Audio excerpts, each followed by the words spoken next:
une des dernières dans la programmation de ce Salon du Livre, mais non la moindre, puisqu'il s'agit, je vous le rappelle, d'une activité dans le cadre de la Journée internationale de la francophonie.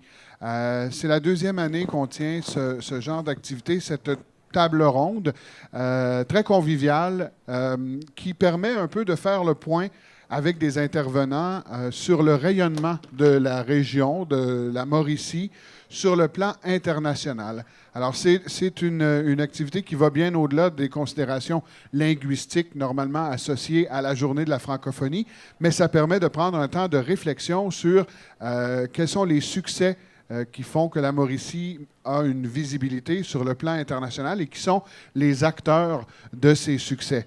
Je vous les présente. On a 3 invités. Je vous expliquerai un peu par la suite le déroulement de l'activité. Nos 3 invités, vous le constaterez, sont associés à trois secteurs complètement différents d'actualité et c'est ce qui fait la richesse d'une discussion comme celle-là. C'était le cas l'an dernier. On avait quelqu'un du milieu artistique, quelqu'un du milieu des affaires et quelqu'un du milieu institutionnel et c'est la même chose cette année. Au centre, vous retrouvez Brian Perrault. Brian est un acteur, metteur en scène, auteur, éditeur. On le connaît bien dans la région pour ses succès avec Amos d'Aragon, entre autres, sa série d'ouvrages en littérature jeunesse, pour aussi les spectacles à grand déploiement qui ont été présentés à la Cité de l'énergie de Shawinigan. Ce qu'on sait moins, c'est que Brian est diplômé en théâtre de l'Université du Québec à Montréal. Il a terminé aussi une scolarité de maîtrise en études québécoises à l'Université du Québec à Trois-Rivières. Ses succès avec Amos d'Aragon lui ont valu une reconnaissance dans plusieurs pays du monde. Il a également participé à des spectacles, des concerts avec l'Orchestre symphonique de Montréal et je me souviens aussi avec l'Orchestre symphonique de Trois-Rivières ici à la Salle Thompson. Juste pour vous mentionner, sa série Amos d'Aragon a été traduite dans 26 pays et totalise 1 400 000 copies vendues uniquement au Québec. C'est toujours des bons chiffres, ça? Puis à l'échelle internationale, est-ce qu'on a une idée à peu près du nombre de copies vendues jusqu'à maintenant? Un peu plus que ça. Un peu plus? Ça dépend des pays. Là, ouais. On a eu un beau succès au Japon, notamment. Bon. D'ailleurs, les contrats d'édition internationaux, c'est 5 ans. Et les Japonais là, ont renouvelé le contrat. La France également, on a eu des bonnes... c'est bon, on y reviendra tout à l'heure un petit peu plus en profondeur. Je vous présente également Maxime Gélina, qui est à votre gauche. Maxime, c'est un homme d'affaires. Je pense qu'il tient ça de sa famille. C'est de génération en génération. Il est père de 3 jeunes garçons. Il fait partie de la 2e génération de dirigeants des sociétés familiales Aspasie et Plastifil. Il aura l'occasion de nous expliquer ce que fait Aspasie, mais pour vous donner une petite idée, c'est une usine qui était d'abord implantée à Saint-Barnabé-Nord. Saint-Barnabé-Nord et qui s'est installé. On n'a jamais trouvé le Saint-Barnabé-Sud. Hein? Ça, c'est caché. C'est un village caché, Saint-Barnabé-Sud. Il y a un Saint-Barnabé en Montérégie, mais je pense que c'est juste pour le différencier. Je te montrerai où à un moment donné. Merci. Ça doit être dans le même coin que les lutins à Fred. Exactement. Donc, les sociétés Aspasie et Plastifil. Maxime il a démarré dans cette entreprise comme ingénieur industriel et a occupé différentes fonctions avant d'être désigné président. Accompagné de ses 2 frères Antoine et David et de toute une équipe de gestion, l'entreprise pour laquelle il travaille a su exporter maintenant 97 % de ses ventes hors Québec et étendre son réseau de clients dans plus de 60 pays dans le monde. Vous savez, quand on parle de succès méconnu, hein, quand on parle des entreprises de la région qui vont bien, on pense à Marmen, on pense à de la grande entreprise, mais il y a aussi des histoires de succès comme celle d'Aspasie, et on aura sans doute l'occasion de le connaître davantage avec ce que Maxime pourra nous dévoiler par la suite. Et enfin, le dernier et non le moindre, vous le connaissez aussi, c'est le professeur Pierre-André Julien de l'Université du Québec à Trois-Rivières, qui est docteur en sciences économiques de l'Université catholique de Louvain, en Belgique. C'est bien ça. Docteur honoris causa de l'École polytechnique de Lorraine et professeur émérite ici même à l'Université du Québec à Trois-Rivières. Depuis 30 ans, ses travaux portent principalement sur l'économie des petites entreprises et sur l'entrepreneuriat régional. Je me permets une parenthèse, comme journaliste, des fois c'est précieux d'avoir une ressource comme le professeur Julien pour commenter différents sujets d'actualité économique dans la région. Puis Dieu sait que dans la région, récemment, on a eu plusieurs bouleversements et il y en a d'autres à venir aussi. Donc, le professeur Julien a travaillé pour plusieurs gouvernements dans le domaine du développement régional et pour les PME, notamment la Commission économique de la Communauté économique européenne, la Commission économique des Nations unies pour l'Afrique, l'Institut d'études sociales et le Bureau international du travail à Genève, le Centre d'entrepreneuriat, de même que les gouvernements du Canada et du Québec à plusieurs reprises pour différents mandats. En 1976, il a créé avec des collègues le groupe de recherche sur les petites organisations qui est devenu depuis l'Institut de recherche de l'UQTR sur les PME et qui est un des pionniers, un des plus anciens instituts du genre dans le secteur universitaire partout au monde. De 1994 à 2004, il a été titulaire de la chaire Bombardier, produits récréatifs, et par la suite titulaire de la chaire Bell pour les PME de classe mondiale jusqu'en 2009. Il a été professeur invité un peu partout dans le monde, notamment dans des universités d'Angleterre, d'Espagne, d'États-Unis, de France, d'Italie, Maroc et Suède. Alors, quand on parle du rayonnement de nos professeurs et nos chercheurs, le professeur Julien en est un bel exemple. Il a reçu plein de prix aussi. Écoutez, on pourrait faire sa présentation longtemps, mais je préfère entendre parler ces représentants de 3 différents secteurs sur les succès de la Mauricie. Vous savez, dans le préambule, on mentionnait que la Mauricie rayonne à l'étranger et vous avez tous à votre façon des histoires différentes, des succès différents. J'aimerais vous entendre sur ce qu'il faut pour percer à l'étranger.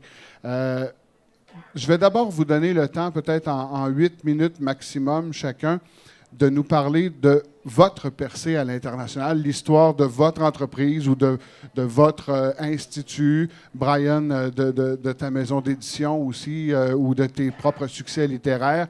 Et j'aurais presque envie de commencer avec le professeur Julien, qui a l'habitude, sans doute, de ce type de causerie. Professeur Julien, parlez-nous un peu du rayonnement des professeurs et de l'Institut à travers le monde. Oui, je vais vous parler du rayonnement, mais je vais vous dire que c'est tout à fait normal, parce que la science est internationale, il n'y a pas de frontières, mais il faut y travailler quand même, il faut s'aider pour dépasser les frontières. En passant, bon, j'ai vécu 10 ans à peu près à l'extérieur du Québec.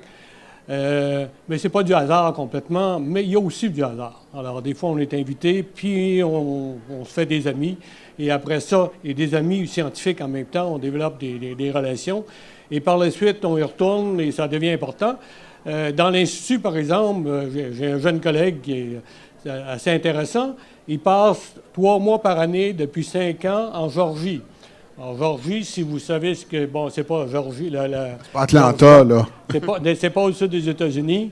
C'est le pays d'origine de Staline. Alors, on s'en est débarrassé un bon bout de temps, mais il faut le faire. Mais on a énormément de collègues qui travaillent ici ou là, aux Seychelles, au Sénégal. On a des contacts partout. Encore une fois, parce que la science, ça n'a pas de limite. Mais encore une fois, je vous disais, il n'y a pas uniquement du hasard, mais il y a quand même du hasard à un moment donné où on peut aller plus loin. Et je fais le lien avec la francophonie parce qu'on est en... C'est le thème général de nos rencontres.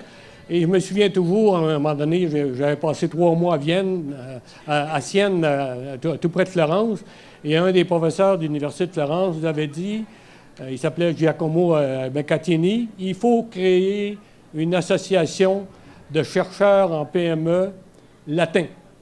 Parce qu'avec les États-Unis, on nous en emplit, on nous force à avaler leur couleuvre, et nous, on a des idées beaucoup plus intéressantes. Alors, ce qui est intéressant quand on travaille dans le monde, on découvre des choses, on apprend, on va plus loin. Alors, c'est presque naturel pour des chercheurs, mais encore une fois, il faut faire les voyages. Je vous rappelle, peut-être mes collègues vont vous dire que c'est jamais complètement facile. Les valises perdues, je peux vous leur raconter au moins une vingtaine de fois des valises perdues, des avions qui arrivent en retard. Une fois, on était 3, on devait aller à Budapest. Puis l'avion est parti en retard d'ici. Donc, on est arrivé 1 heure en retard pour prendre l'autre avion. On a attendu 8 heures pour se rendre à Budapest. On est arrivé en pleine nuit, évidemment. Il n'y a plus de taxi. Alors, c'est des histoires tout à fait normales qu'on connaît, mais il y a tous les bons côtés qu'on apprend. Et justement, des rencontres extrêmement intéressantes où là, on développe notre savoir. Et je vous dis ça aussi parce que pour tout le monde, vous qui voyagez, ou vous voulez voyager, il faut voyager, mais il faut voyager de façon intelligente. Alors, je vais vous donner 2 choses que vous connaissez des grands auteurs anciens de Montaigne. Montaigne disait quelque chose d'extraordinaire, et ça vient de là, si vous ne le saviez pas. À Rome, on fait comme les Romains.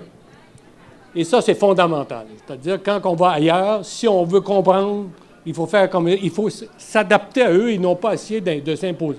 Et après ça, on apprend beaucoup et on revient chez soi pour aller plus loin. Alors, il disait aussi quelque chose encore extraordinaire.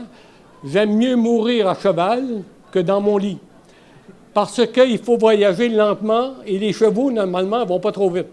Alors, si on se met à faire des voyages, puis on va faire 3 pays en 1 mois ou en quelques semaines, on n'a rien compris. Alors, je vous parle un petit peu d'un autre livre, juste pour me mettre là à la bouche. Après ça, on y reviendra. C'est Montesquieu, que vous connaissez probablement, au 18e siècle, qui disait « Il existe à Paris de ces maisons où on prend le café et en laquelle, en entrant, on a peu d'esprit et en ressortant, on est plein d'esprit et plein d'idées. » Et c'est ça, voyager, c'est ça les contacts, c'est ça qu'on apprend. Et c'est pour ça qu'il faut... En science, c'est vrai, mais tous les humains ont besoin de contacts. Et ces contacts-là nous permettent de réfléchir sur le Québec, comment fonctionne, apprendre des nouvelles choses ou redécouvrir des belles choses qui sont au Québec qu'on ne s'était pas arrêté. Et je pense toujours à mon petit village, moi je demeure à Saint-Anval-Laval, et je trouvais que les maisons étaient biscornues, des couleurs différentes, bon, puis qu'il n'y avait pas d'harmonie, tout ça. Et les Européens qui venaient ici disaient... C'est extraordinaire au village. Il y a de la couleur. Il y a les fenêtres, les persiennes, tout. Il y a de la couleur différente. Il y a des petits jardins partout. Il y a des fleurs.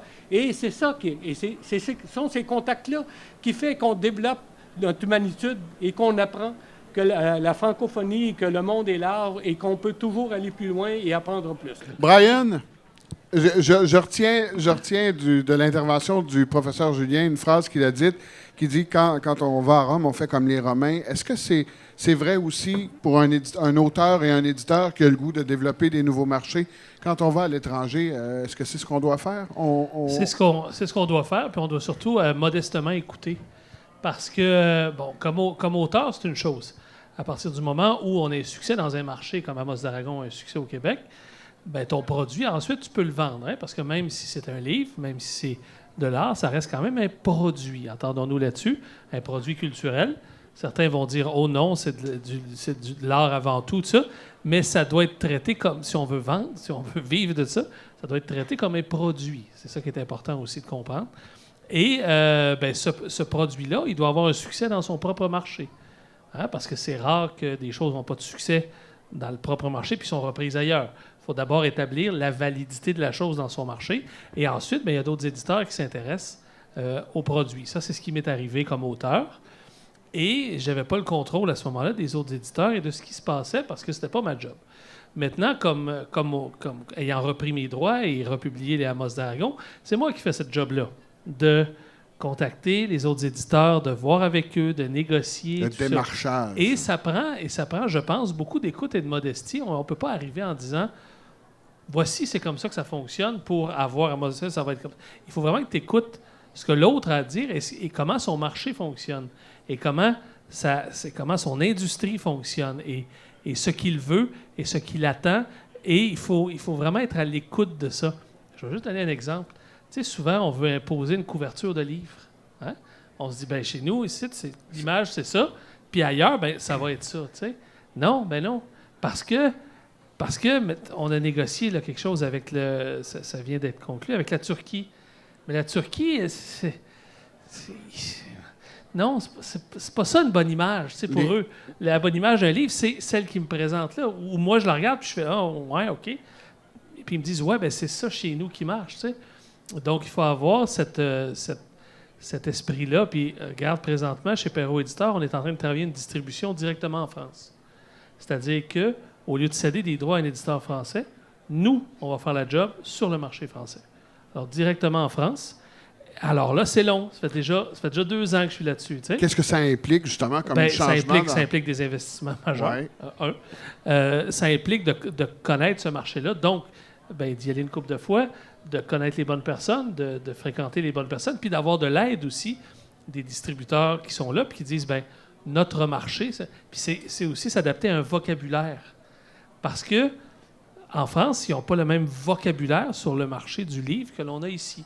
Ils ont un vocabulaire tout en anglais, parce qu'on est en France. Donc, tu sais, on va faire une pile stock. Tu dis, wow, cool, une pile stock. C'est quoi ça? Ici, c'est quoi? Fait que là, tu dis, voulez-vous m'expliquer, tu sais? Une pile stock, c'est chez un commerçant, machin, mettons, une grande surface, c'est un bout de rangée. C'est une pile de stock. Mais c'est un pile stock. Alors, il y a des trucs. Alors, il faut que tu t'adaptes, il faut que tu comprennes un peu ce langage-là, mais ça va assez vite. Mais après ça, il faut que tu aies surtout la modestie de dire, OK, parfait, comment vous voulez ça? Comment on peut? Puis d'ajuster avec toi ce que tu peux fournir. Parce que ton client, là-bas, en demande plus, puis à un moment donné, tu peux pas tout mettre là-dessus. Fait que ça prend juste de la mesure pour le satisfaire et te satisfaire aussi. Puis te dire que c'est une première démarche si tu veux conquérir d'autres marchés et que c'est important que tes premiers contacts se fassent bien. Pourquoi? Parce que tu as d'autres produits qui vont suivre, tu sais. Et ça prend juste quelqu'un qui t'ouvre la porte. Des fois, ça vaut peut-être la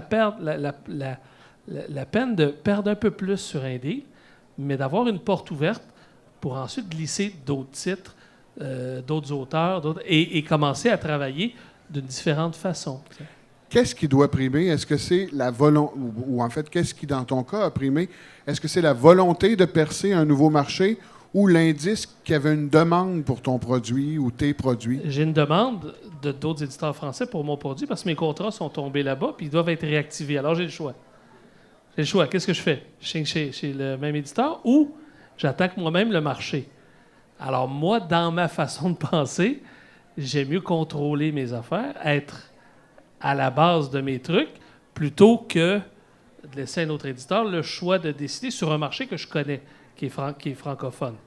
Donc, j'aime mieux me lier des partenaires puis y aller comme éditeur, parce que pour moi, ça représente un autre défi. Et ce qui est intéressant, je pense, quand on fait de l'entrepreneuriat puis quand on le fait ailleurs aussi, que ce soit dans le monde de l'édition ou ailleurs, c'est la perspective d'avoir d'autres défis puis de conquérir d'autres marchés, mais soi-même aussi, tu sais. Oui, se fier aux autres, mais être là à la base de ça et voir grandir son entreprise, voir grandir et voir ses produits, ça, c'est une source de fierté et de dire, regarde, c'est une source de fierté extraordinaire et de dire que moi, de Shawinigan, on est à Paris. Voilà. Fait que, tu sais, le monde entier, ça devient la banlieue de Shawinigan. Et ça, c'est pas pour me déplaire. On y reviendra à cette notion de fierté parce qu'effectivement, partout où on passe, quand on est à l'étranger et qu'on voit un truc de Trois-Rivières, de Shawinigan, de la région de la Mauricie, même du Québec, ça nous fait toujours un petit velours et j'aimerais ça vous entendre là-dessus. Mais avant, je donnerai la parole à Maxime. D'abord, peut-être pour expliquer à monsieur, madame, tout le monde ce que fait Aspasie et ensuite de quelle façon on s'attaque au marché international. Oui, Aspasie, on est un fabricant, nous, de produits d'images de marque. Donc, on fait des présentoirs de colorants à cheveux pour le domaine de la coiffure. On travaille pour des marques comme L'Oréal, Clairol, puis on exporte, c'est-à-dire qu'on fabrique le produit qui représente la coloration des cheveux. C'est des mèches de cheveux synthétiques. Ouais. Puis c'est vraiment, on prend pas les colorants des manufacturiers, on prend nos propres. Vous n'avez pas une gang de gars qui se font pousser les cheveux puis vous les coupez puis vous les éteignez, non, c'est ça. Ça prendrait trop de temps, là. Fait que c'est ça, c'est des présentoirs, puis après ça, ça va dans les salons de coiffeur, dans les pharmacies. Les pharmacies, des trucs. C'est un produit, c'est un créneau très, très spécifique. J'imagine que vous n'êtes pas 300 entreprises au Canada à faire ça, par exemple. Non, pas du tout. Même qu'on est 2 en Amérique du Nord. 2 seulement en Amérique du Nord. Quelques-uns en Europe et évidemment ailleurs dans le monde, mais ça nous a permis justement, vu que c'est un produit assez niche, de se démarquer, de pouvoir aller dans des marchés où est-ce que ça avait cette demande-là. Puis, de mon côté, moi, c'est mes parents qui ont commencé l'entreprise, qui ont fondé l'entreprise. Puis j'ai suivi leur parcours. Puis c'était mon père qui voyageait beaucoup, donc c'est lui qui a ouvert le chemin. Mais j'ai juste, après ça, continué sa démarche. Puis, donc, ça nous a amenés en Europe. Au Japon, on est assez fort aussi. Puis au Mexique, c'est des marchés où on a réussi à percer assez bien. Ouais. États-Unis? Oui, États-Unis, oui, beaucoup. C'est là le marché fort. Là, principal, d'accord. Ensuite, l'Europe, le Japon, le Mexique. C'est ça. Est-ce que, par curiosité, est-ce que les démarches ou en fait l'évolution du côté international de l'entreprise avait déjà été amorcée avec ton père et ta mère là, qui s'occupaient de... Beaucoup aux États-Unis. Puis moi, je voyage, j'ai 38 ans, je voyage avec mon père dans ses valises. Je suis un porteur de valises là, depuis que j'ai 14-15 ans. Là, fait que j'ai... il perdait les valises, il perdait avec lui. C'est ça? Ouais, c'est ça. Les objets perdus. Puis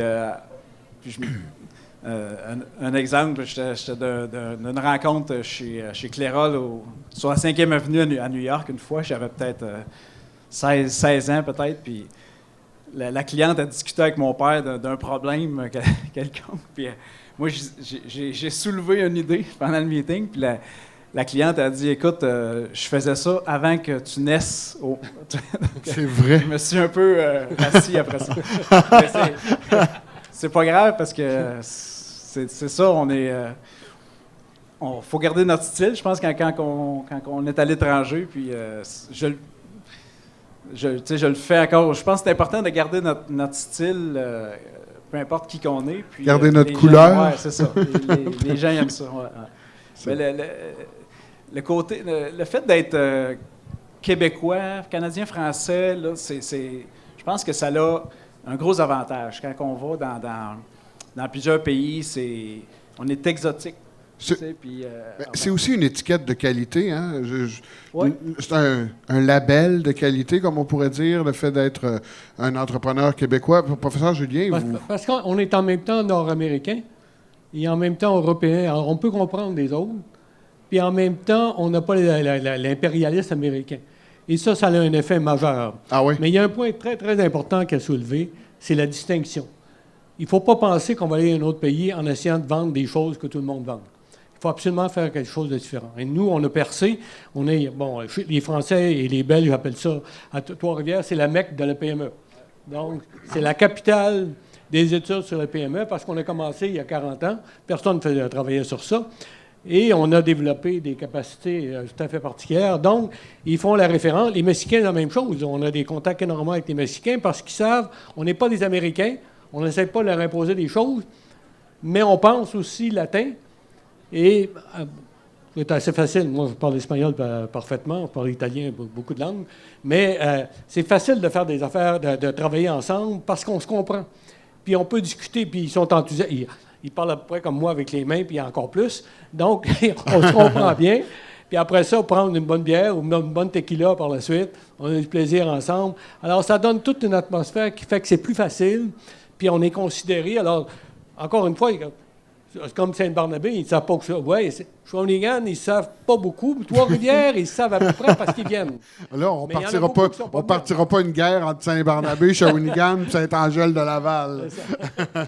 Mais, Brian, c'est vrai, ça? Est-ce qu'il y a une étiquette québécoise qui fait en sorte qu'on est sympathique, on est plus efficace? On passe bien partout en Europe grâce à notre accent. Ça ouvre facilement plus la conversation, c'est plus sympathique, c'est plus... je pense qu'on crée, puis au niveau de la culture, je pense qu'on a prouvé largement au Québec notre valeur, autant sur tous les plans artistiques possibles. On l'a également prouvé sur le plan industriel. On a prouvé qu'on faisait les choses différemment au Québec. Je sais qu'on est dans un temps d'élection, mais je veux dire, même les conservateurs nous ont dit qu'on était une nation. Fait que c'est correct, tu sais. Fait qu'on l'est, je le sais. Si M. Harper nous l'a dit, c'est parce qu'on l'est. c'est clair. Donc, non, parce qu'il n'y aurait jamais, tu sais, mais là, il l'a dit, fait que oui, je suis d'accord. Donc, fait qu'en étant cette nation-là, que l'on soit dans un fédéralisme ou non, on est quand même une nation. Cette nation-là a sa façon propre de concevoir le monde, de se l'expliquer, et de se raconter le monde. Je parle de livres. De se raconter le monde et de se raconter de façon différente. Et ça nous donne une particularité, une singularité, je pense, à travers le monde, qui fait en sorte que, oui, on a le Cirque du Soleil, mais oui, on a Céline Dion. Oui, OK, je suis d'accord. Mais oui, il y avait la Human Step. Oui, mais il y a Robert Lepage. Oui, mais on gagne des Oscars. Il y a Denis Arcand. Oui, mais il y a... Et là, vous pouvez en nommer, vous pouvez en nommer, vous pouvez en nommer. Il y en a plus. Et oui, il y a ceux qu'on ne connaît pas nécessairement beaucoup et qui sont moins popularisés et qui nous représentent et qui font des affaires ailleurs et de façon différente. Parce que je pense qu'on n'est pas des Américains, quoi qu'on vienne. On n'est pas des États-Unis, pardon. On est des Américains, mais pas des États-Unis. Et on a cette touche-là d'aussi.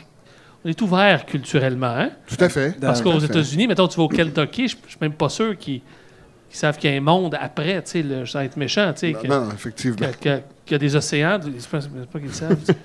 Tu parlais, Brian, d'avoir un bon produit. Oui. Dans ton cas, tu as eu un succès monstre au Québec, mais il y a des cas que il y a soit des gens ou des entreprises qui n'ont pas nécessairement un succès au Québec, mais essaie d'amener ça dans un autre endroit, une autre audience, que là, c'est tout le contraire qui arrive. Là. Est-ce que c'est votre cas? Nous autres, c'est notre cas parce que c'est le produit même. La clientèle est plus internationale. Donc ça nous a aidés. Mais je regarde d'autres... Il y a une entreprise qui s'appelle Québec Mall, OK, qui s'était créée dans la ville de Québec, ça. Puis c'est québecmall.asia, OK, .asie. Okay. Ils vendent des produits du Québec à des Japonais, surtout des Japonais, mais aussi c'est pour que ça soit en Asie. Donc, c'est des affaires exclusives, bleu lavande, des produits très, très... Et c'est uniquement en ligne. C'est un site web. Donc, c'est tous des produits qui... ils sont quand même connus ici, mais là-bas, c'est un succès phénoménal. Donc, des fois, c'est juste... Peut-être que l'audience n'est pas ici. Elle peut être essayée d'un autre marché, puis d'aller essayer à des places. Puis c'est là que notre côté exotique là, vient nous mettre en évidence. C'est bon. Ouais. Mais les marchés sont plus grands. Là. Bon, j'ai écrit 22 livres. Quand je réussis à vendre 5000 livres, un livre, 5000 au Québec, je suis bien content. C'est ça. Mais j'en ai un au Brésil qui s'est vendu. Il vient de sortir il y a à peu près moins d'un an. Il est déjà rendu à 20 000 exemplaires. Traduit en portugais, j'espère? Oui. En portugais. Avec les discussions qu'on a eues en portugais, parce que quand je suis capable de lire... C'est extraordinaire, ça, la traduction. Probablement que Brian doit faire la chose. Quand on traduit, on comprend mieux les propres mots. Alors, quand on n'est pas sûr d'un mot qui traduise, on est obligé de penser, est-ce que c'était... En français, c'est vraiment le bon mot. C'est vrai? Et parfois, on change notre mot en français parce que le sens réel, on l'a connu par une autre langue. Ah bon? Et là, on revient dans une nouvelle édition, puis on va changer le mot. Alors, c'est une richesse fantastique, voyager comme ça. Puis après, la science, ça se développe comme ça. C'est du contact et de la contestation qui fait qu'on va plus loin et qu'on développe des choses nouvelles. Il y a des bouquins... mon allemand n'est pas très bon, mais j'ai un bouquin en allemand, puis je n'ai pas encore réussi il n'est pas fini d'être traduit. Là, puis là, on est pas en chicane, mais une bonne chicane de dire... C'est pas le bon mot, c'est le bon mot. Ah oui, à ce point-là. Et à ce moment-là, on est obligé d'aller dans le fond de l'idée, de l'esprit des mots et trouver l'élément scientifique formidable. Mais c'est une créativité extraordinaire de comparer avec les langues. Mais ça, c'est bon quand on est polyglotte. Vous parlez plusieurs langues, mais Brian, je soupçonne que tu ne parles pas le turc. Est-ce que tu auras ton mot à dire sur le mot la turc version? va très bien. Prouve-nous-le. Mon bulgare aussi marche très, très bien. Non, moi, je parle anglais, français, portugais. parce que je suis allé étudier à Lisbonne, ouais. déjà. Et, est-ce qu'on a son mais mot quand, mettons, je reçois mes livres en japonais, j'ai aucune idée de ce qui se passe là. Il faut faire confiance. Vraiment, il faut faire confiance. Mais souvent, les traducteurs vont communiquer avec l'auteur. Mais quand tu ne parles pas la langue, quand tu ne connais pas la langue, au niveau scientifique, c'est différent. Au niveau littéraire, si l'histoire est là, quand même que le mot, regarde, à un moment donné, là, on va pas. Bon. Au niveau scientifique, ça prend cette rigueur-là. L'autre, au niveau des livres, il faut que l'histoire soit respectée, c'est tout. Puis les seuls mots. Souvent, les traducteurs t'écrivent ou m'ont écrit. Par exemple, mon traducteur japonais, puis il m'écrivait, puis il me disait bon, Monsieur Perrault, bonjour, quel magnifique livre, parce qu'ils ont une façon de communiquer bien à eux. Ils commencent toujours par dire bonjour, c'est extraordinaire, vous êtes un lecteur magnifique, machin. Puis là, il y a la question, puis après ça, il y a merci beaucoup de m'avoir accordé votre temps. Et fait que là, il y a. C'est hiérarchisé. L'exquise politesse. C'est hiérarchisé, c'est ça. Donc, lui, il me disait vous avez dit en français cette blague-là. Mais en japonais, c'est pas drôle. Mais je vous proposerais cette blague-ci. Qu'en français, c'est vraiment pas drôle. Mais en japonais, ça marche. Fait qu'est-ce que je fais? Non, monsieur. Je fais, il faut faire confiance. Changer la blague. Anyway, ça ne change rien à ma vie. Puis je la comprendrai pas de toute façon. Et ça ne change rien à l'histoire, comme tu dis. Puis ça ne change rien à l'histoire. Alors, bravo pour une bonne blague en japonais, plate en français. Je suis d'accord. Ouais, donc, ça se passe à ce niveau-là. C'est de la traduction intelligente, ça. Oui, c'est ça. Il faut faire confiance aussi. Quand on va à l'étranger, quand on traite avec d'autres, il faut aussi faire confiance, avoir cette ouverture-là, parce qu'on va juste en bénéficier. Maxime, je suis curieux de savoir, en business, c'est la langue d'usage, est-ce que c'est l'anglais ou alors c'est avec des clients comme L'Oréal ou des trucs comme ça, vous pouvez faire une partie des affaires en français? C'est quoi le rapport aux autres langues? Oui, beaucoup anglais. Il y a peut-être juste en France qu'on parle en français. Mais quand même, je pense que le côté...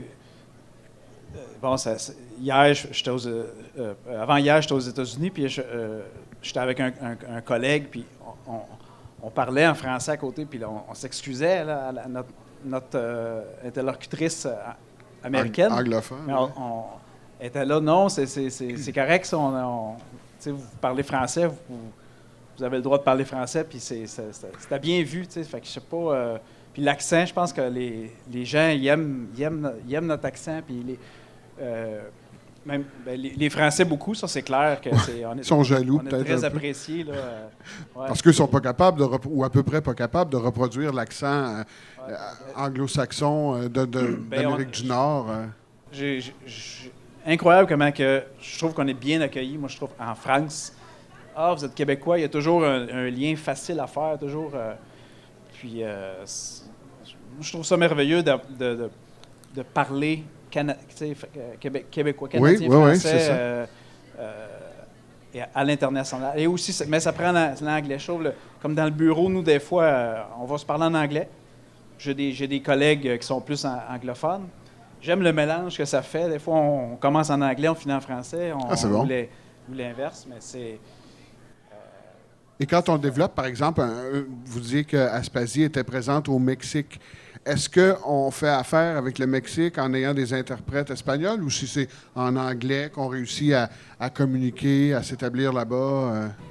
Oui, anglais, Mexique, nous, de notre côté, on l'a fait beaucoup de nous-mêmes. Là, présentement, on se fait aider par quelqu'un qui est une Mexicaine, donc ça l'aide, ça l'ouvre encore plus de portes. Tu sais, Brian disait qu'il faut faire confiance. Je pense que j'aime ce que tu fais, Brian, dans le sens que tu gardes le contrôle sur ton produit, comme en France, tu es ton propre distributeur. Et en même temps, tu fais confiance à les gens qui sont là-bas pour t'ouvrir des portes, toujours en gardant un contrôle. C'est notre œuvre, c'est notre... donc, je trouve que c'est important de... C'est la balance entre les deux. Il faut te donner assez de cordes, puis en même temps, garder pour ne pas perdre le contrôle de ce que tu fais, et tout en faisant ça dans la joie et dans l'humour. Hein? Ouais. Parce que je ne sais pas si... Mais en affaires, comme dans n'importe quoi, l'humour, une blague là, une affaire là, prendre les choses... Ah, ça met en confiance. Et les choses se passent mieux. Puis si jamais ça les choses arrivent un peu croche, ben tu fais une blague là-dessus, c'est pas grave, machin, on reprend. Tu sais, il y a en affaires, moi j'ai découvert quelque chose, même quand tu t'adresses ailleurs, l'humour, ça aide à ouvrir les portes parce que tout de suite, ça donne confiance. Tu sais. Les gens disent ah ouais, ok, il est drôle, c'est cool. Tu sais. Y a-t-il des études là-dessus sur ce qui favorise les échanges? Oui, bien, il y a des modes complètement différents ou il y a des façons de faire différentes. Si vous voulez vendre quelque chose chez les Arabes, puis ils sont intéressés à votre produit, la première journée, ils ne vous parleront jamais de produit. Ils vont vous parler de votre femme, vos enfants, votre école, comment ça va. Et je trouve ça extraordinaire. On apprend toutes sortes de choses, là.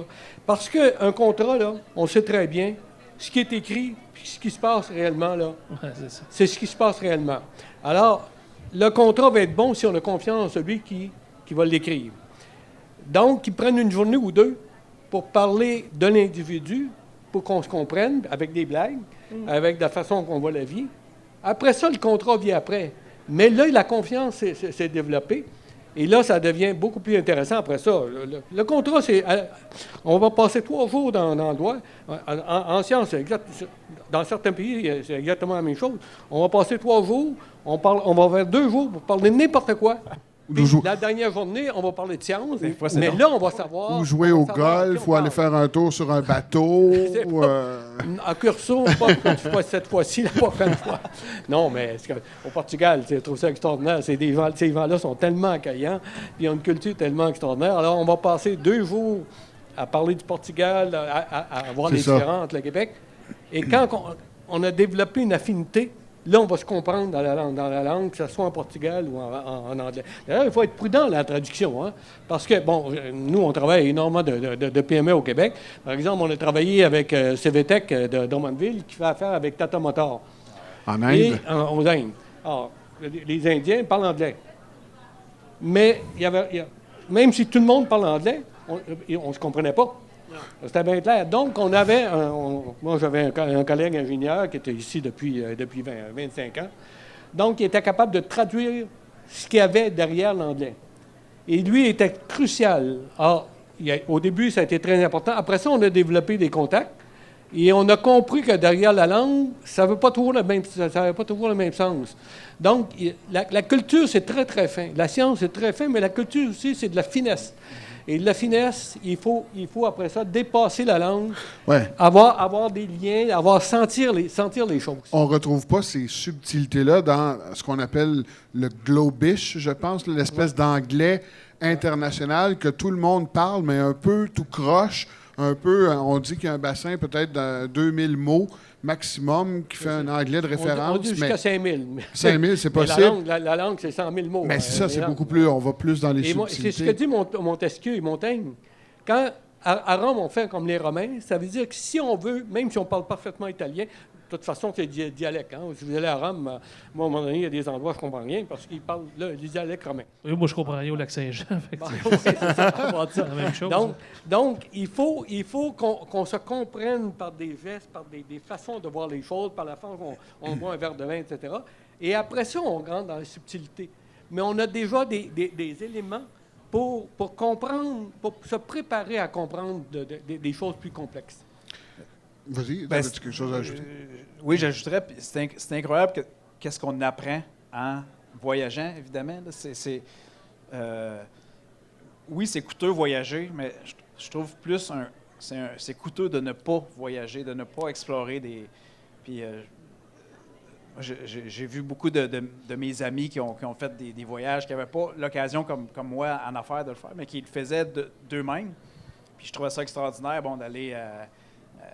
peu importe, là, juste dans l'Ouest canadien, ou même en Mongolie, ou peu importe, là, c'est des apprentissages incroyables. Je veux le faire pareil avec mes enfants. Puis je pense que si on veut faire des affaires ailleurs, il faut comprendre, il faut un peu s'imprégner de la culture qui se passe ailleurs, puis pas être intimidé ou pas de dire « Expliquez-moi, s'il vous plaît. Comment ça marche ici? » Comment vous faites ça? L'autre est tellement ravi toujours de te parler de ce qu'il est, de ce qu'il vit, de comment il vit, de comment il est, de comment il voit le monde. Et c'est à ce moment-là que tu apprends à connaître l'autre, puis tu dis « Ah, ben oui, Ah, ben mon Dieu, c'est intéressant. Et quand vient, après 3 jours, le temps de dealer, tu peux juste dire, si t'es brillant, ben je vais pas l'aborder de cette façon-là. Je vais l'aborder de cette façon-là. Et lui, en même temps, te connaît, puis tu te dis, ah non, OK, j'ai espié ma culture. Fait qu'il va comprendre que je vais l'aborder de cette façon-là. Ouais. Et ça aide, tu sais, connaître, faire des affaires ailleurs, c'est s'ouvrir à l'autre, parce que tu as beau vendre un produit ou n'importe quoi, tu le vends à des êtres humains. C'est des êtres humains avant tout qui ont besoin d'une affaire, qui n'en ont pas besoin, ça va être peu importe, tu sais. Et quand tu connais l'être humain, ben, et quand tu t'intéresses véritablement à lui, pas juste au potentiel ou au marché qui peut t'ouvrir. Non, c'est ça. C'est le fun pour soi, c'est le fun pour les autres. Et là, tu réussis à faire une belle entente commerciale qui fait en sorte que ben, toi, tu es heureux, l'autre est heureux. Puis, quand il vient au Québec, ben, tu es content de l'avoir. Puis, tu sais, c'est... Au-delà des affaires, la relation entre les êtres humains est plus importante, selon moi. Bon, vous avez parlé tour à tour là, de l'établissement d'une bonne relation de confiance. C'est nécessaire, ça, quand on veut faire des affaires à l'international. Une bonne communication. Hein, on a parlé de l'importance de la traduction, l'importance. Mais qu'est-ce qui, selon vous, de quoi a-t-on besoin aussi pour justement faire une percée efficace à l'international? En préparant l'activité, je me disais, bon, oui, il y a des réponses évidentes, ça prend une connaissance spécifique du marché, du créneau qu'on occupe, mais je me disais aussi, ça doit prendre de l'audace. Quand on disait faire les choses différemment, c'est aussi ça un peu. Quels sont les outils dont on doit se munir quand on va faire brasser des affaires à l'étranger? Il faut les deux, hein. Il faut être c'est-à-dire accepter qu'au départ, on ne communiquera pas, on ne vendra pas nécessairement notre affaire. Ouais. Mais il faut avoir confiance qu'on va finir par le vendre. C'est ça. Mais en même temps, accepter qu'il faut avoir la traduction. Et le mot traduction, c'est pas juste une question de langue, encore une fois. C'est une traduction de valeurs, de façon de voir le monde, de façon de voir les marchés différents, que les gens ne comprennent pas, n'utilisent pas les choses de la même façon. Il faut apprendre à traduire. Et la traduction, c'est bien plus que la langue. C'est toute la relation. Et ce qui fait que, fondamentalement, ce qu'on fait, en réalité, avant tout, on crée une relation, puis après ça, il y a un produit. D'ailleurs, moi, je m'excuse de faire le professeur ou tout ça, mais moi, je ne suis pas tout seul à dire ça. Les entreprises, avant tout, c'est des systèmes de savoir. Savoir ce que l'autre veut, et savoir faire que je suis capable de répondre à son problème. Après ça, on a un produit. Le produit est le résultat du savoir. Mais s'il n'y a pas de savoir, si on ne sait pas ce que l'autre a besoin, et surtout les PME, les grandes entreprises vont nous l'imposer. Hein? Ils vont nous vendre des affaires qu'on ne veut pas avoir, puis on est en maudit parce qu'on les a achetées ou n'importe quoi. Une petite entreprise n'est pas prête de faire ça. Alors, la petite entreprise, il faut qu'elle sache. Qu'est-ce que l'autre a besoin, comment il l'a besoin, à quel rythme il va avoir besoin, qu'est-ce qu'il y a besoin de complémentaire.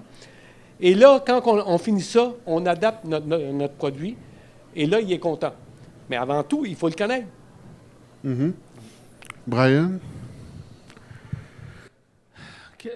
Oui, c'est ça. Qu'est-ce que ça prend comme... Oui, monsieur le professeur.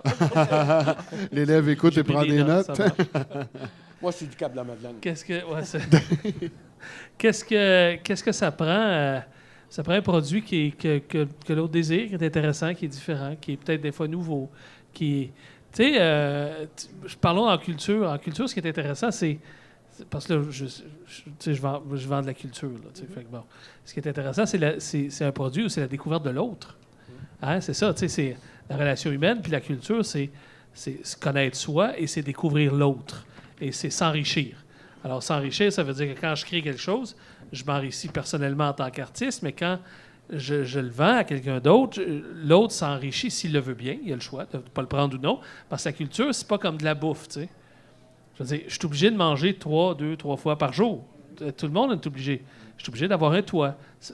La culture, ça ne fait pas partie des besoins premiers de l'individu. Alors, c'est des besoins d'actualisation de soi.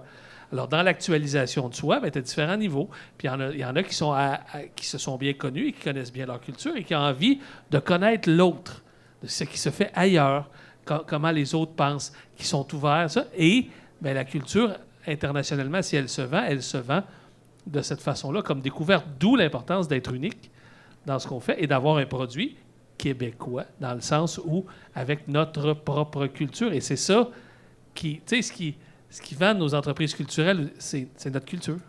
Et notre façon unique de voir le monde, qui vient complémenter la façon dont les autres ont de voir le monde, de l'interpréter, et ça vient enrichir la vie. Parce qu'à un moment donné, dans ta vie, tu te dis, j'en ai rien qu'une vie. Je sais, peut-être qu'il y en a qui en ont 2, 3, mais moi, j'en ai rien qu'une jusqu'à présent. Ça fait que tous les jours, je me dis, mon Dieu, comment je la rends la plus riche possible. Et si on m'offre un film américain de Spider-Man, je l'écoute parce que je veux savoir Spider-Man. Puis si on m'offre un bon roman noir bulgare, je le lis. Pourquoi? Parce que un roman bulgare, wow! Je sais pas, je suis ouvert à tout. Pourquoi? Pour enrichir ma vie. L'aspect originalité devient aussi... connaître l'autre, connaître ce qui se fait sur tous les domaines, aussi bien de la culture populaire que de la culture savante. Tu essaies d'en avoir le plus possible. En tout cas, moi, je pense. Se restreindre, c'est restreindre sa propre vie. Puis ça me tente pas. Là. Exact. Maxime, qu'est-ce que ça prend comme qualité? J'écoutais Brian parler de... Bon, nous, on vend un produit, c'est de la culture, c'est pas un produit de base. Vous êtes aussi dans un créneau très, très spécifique. Qu'est-ce que ça prend pour convaincre les gens de faire affaire avec vous plutôt qu'avec un concurrent, par exemple? Bien, c'est sûr, si on va y vendre la même chose à côté dans le même pays, là, dans ce cas-là, on se différencie pas. C'est quelque chose... Il faut avoir une différence. Dans votre cas, j'imagine que c'est vraiment la qualité du produit même, la façon de le réaliser, la façon de le présenter. Oui, mais c'est compliqué à faire, c'est ça. Oui, j'imagine. On ne rentrera pas dans les détails de secret industriel. Ceux qui ont voulu se lancer là-dedans, bien là, souvent, ils se sont cassés le nez. C'est trop... mais qu'est-ce qu'il vend? Il vend de l'estime de soi, lui. Oui, c'est ça. Hein? Mais il vend aussi, il y a aussi là-dedans, parce que quand tu checkes les trucs, c'est pourquoi? C'est pour t'améliorer personnel. Il vend de l'estime de soi. Exactement. Puis de l'estime de soi, tout le monde en a besoin aussi. Oui. C'est bon. Écoutez, il reste un peu de temps. Avant de conclure, j'aimerais ça aller faire un tour. On avait fait l'exercice l'année passée. S'il y a des questions dans la salle pour nos intervenants, je serais heureux de les prendre, de vous donner la parole et de... Si jamais, ne vous en faites pas, si vous n'avez pas de micro, on va relayer la question à nos intervenants. Mais vous avez entendu 3 représentants, un du milieu institutionnel, un de la culture, un du milieu des affaires, nous parler un peu du rayonnement international. Est-ce que ça évoque ça soulève des questions chez vous? Est-ce qu'il y a des choses que vous aimeriez savoir, approfondir à la lumière de ce qui a été dit jusqu'à maintenant? Ne soyez surtout pas gênés. Là, On a travaillé dans les années 86-87 sur le Salon du métier d'art de Montréal. Qu'est-ce qui était à faire, qu'est-ce qui était à améliorer. Puis, et effectivement, à l'époque, c'était très, très important. Beaucoup plus que les salons. Il n'y avait pas de salon de livre aussi important qu'il y en a eu par la suite. Ça a décliné. Il y a eu plusieurs raisons qu'on a analysées pourquoi il y avait un certain ralentissement. D'abord, au moment donné, la qualité a diminué. Et c'est revenu par la suite. Là. Bon. Mais à l'époque, c'était nouveau. Et les gens découvraient les métiers d'art. Mais quand c'est toujours un peu les mêmes choses, on ne découvre plus. Et dans notre rapport, on disait il faut vous renouveler. Ça a peut-être été fait parce que j'ai plus suivi ça. Mais à l'époque, on trouvait très, très important.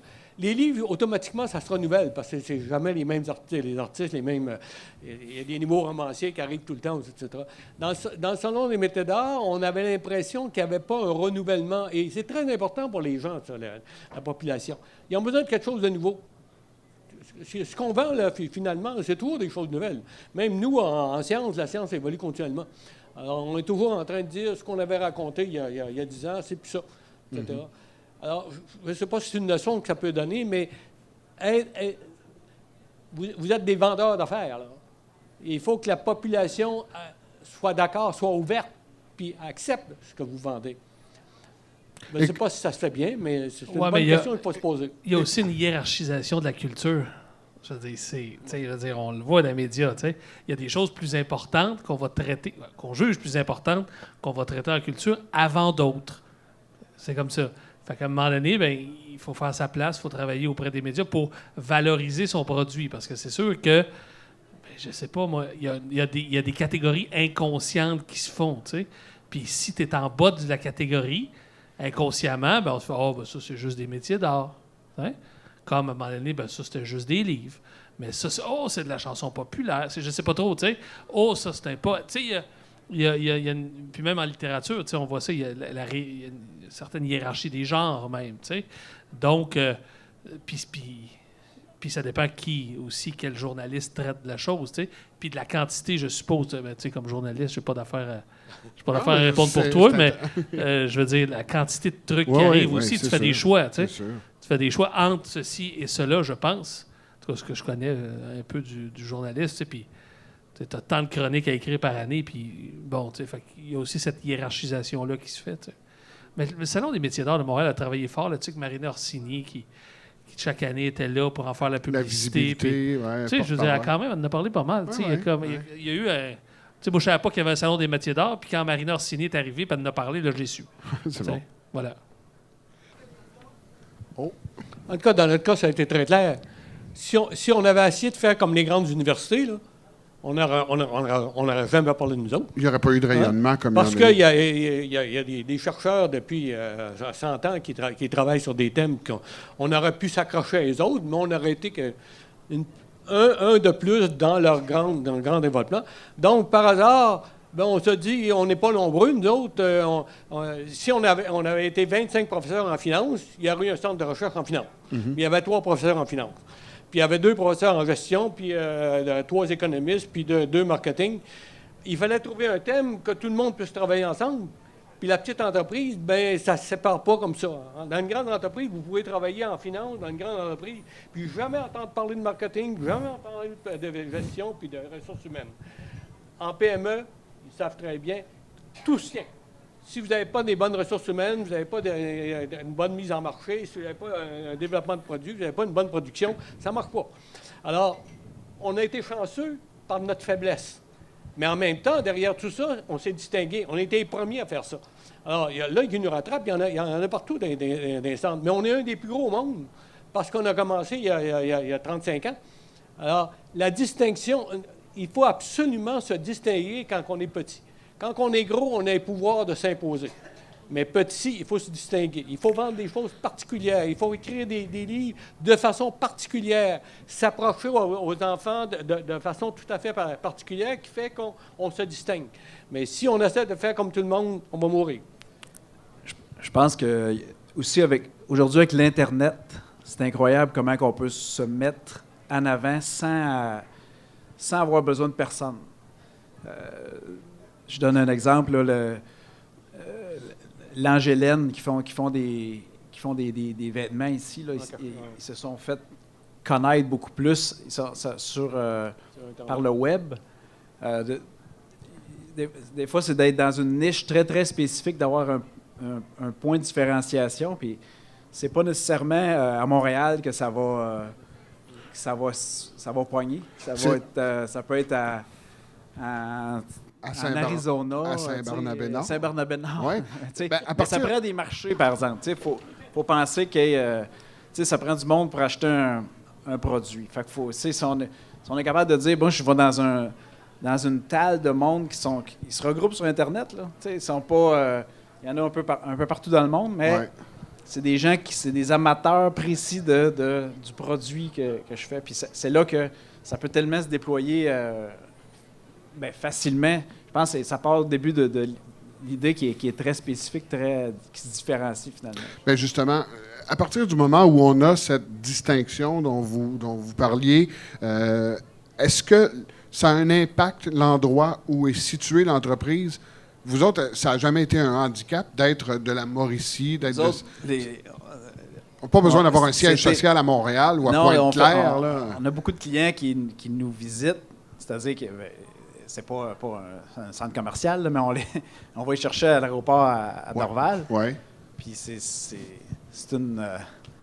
une journée spéciale pour eux autres parce qu'on traverse la campagne. C'est une journée comme celle dont parlait le professeur Julien. Là, vous leur parlez du Québec, de la culture. Ça donne l'occasion de les familiariser avec ça. Sans faire parler. Là. Ah oui, j'ai déjà été chez vous. C'est bon. C'est bon. Ça répond à votre question? Ah oui. Je vais donner un exemple. Je ne sais pas si l'industrie existe encore, mais c'était à Masquinongé. Le type qui fabriquait des mouches à pêche. Pêche. Puis il était un bon pêcheur, Puis il voyageait, il aimait voyager, donc il allait vendre ses mouches. Ben, évidemment, il avait à vendre une mouche qui valait 50$ ou 75$. Si tu en vends 10 dans ton voyage, tu réussis à faire au moins aller à New York. Puis si tu en vends 200, tu réussis à aller beaucoup plus loin. Mais puis lui, il avait en même temps, c'était un vendeur extraordinaire. Il disait qu'il avait étudié la psychologie des poissons. Puis ce type de truc-là, dans telles circonstances, était folle devant ces couleurs-là. Puis ça se vendait. Donc, ça peut être vrai, mais on peut inventer la différence. On peut faire... Et bon vieux peddler. Une bonne histoire, c'est une bonne histoire, c'est une bonne histoire. Puis ça fait vendre. Ouais, exactement. Moi, c'est une question de perspective. Vous dites, on est loin de Québec puis Montréal. Moi, je vais vous dire, qui pense qu'il y a un avenir à Montréal, là? Non, mais c'est sûr, c'est une grosse ville, machin. Partez un commerce, là. Savez-vous le nombre de personnes qu'il y a là? Savez-vous combien vous avez payé de loyer? Essayez d'aller y vivre.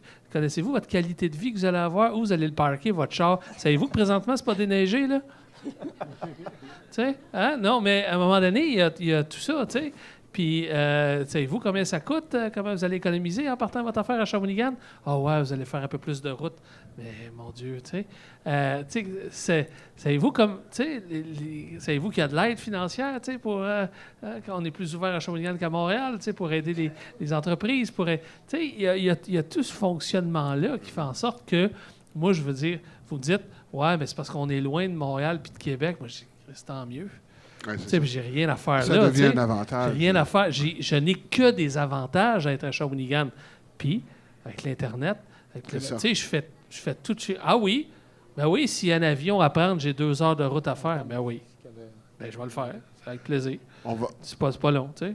Voilà. Brian, il y a un avion à lui à cette heure maintenant. Oui. Ça va venir. L'hélicoptère, comme Norman Brathwaite. Je voyage, je cherche les toits. Où je me stationne à Montréal. Il y a encore un hélico sur ce toit-là. Comme on avait commencé légèrement après 15h30, il y avait une dernière question, je pense. On va la prendre. Ou est-ce qu'on le cherche encore, ce petit quelque chose-là? Je pense que c'est individuel. Je pense que c'est notre personnalité. Ouais. Notre personnalité, notre façon de faire des affaires, notre façon d'interagir avec les gens, notre façon de façon d'être à l'écoute. Je sais pas, il y a quelque chose qui est très québécois, beaucoup plus dans l'approche que dans le produit, je pense. Puis il y a quelque chose aussi de beaucoup plus de simplicité, non hiérarchisée. Il y a quelque chose qui s'établit davantage par notre personnalité, je pense. S'il y a une marque québécoise, c'est notre incroyable liberté, notre façon, puis notre façon aussi d'habiter notre territoire qui nous donne de l'espace mental aussi. Puis cet espace mental-là, Robert Lepage aime ça de l'espace intérieur. Cette espèce de vacuum-là qu'on a. En tout cas, moi, je le vois dans l'art. C'est ça. M. Julien? On n'a ni un complexe de supériorité, ni un complexe d'infériorité. Et je trouve que ça fait un mélange extraordinaire. On ne veut pas en montrer à tout le monde qu'on est les meilleurs, puis les plus beaux, puis les plus fins, mais on est bon. On ne se laissera pas on se laissera pas manger une sur le dos. Alors, ça fait ce mélange-là qui fait qu'on a...